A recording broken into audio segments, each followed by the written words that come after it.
ইয়া বড় বট গাছ, আর বট ফলগুলা এত ছোট ছোট। আর লাউ গাছ আর কুমড়া গাছের এটা কি খুব মোটা না চিকন? চিকন হয়ে এরকম বেড়ে ওঠে লাউ গাছ। লাউ গাছরে দিল আল্লাহ এত চিকন করে, ফল দিছে এত মোটা। আর এত বিশাল বড় বট গাছ, এটার ফল হলো এত ছোট। তো আল্লাহরে গালি দিতে দিতে কোন সময় যে ঘুমায় গেছে নিজেও জানে না। হঠাৎ করে নাকের মধ্যে ছটাম করে বট ফল পড়ছে একটা, লাভ দিয়ে উঠছে, নাক দিয়ে রক্ত বের হওয়া শুরু হয়েছে।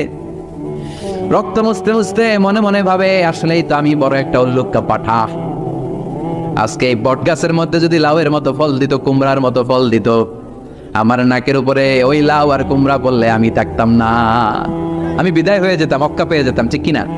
যেখানে যেটা যেভাবে যতটুকু দরকার তার নাম, চিৎকার করে তার নাম।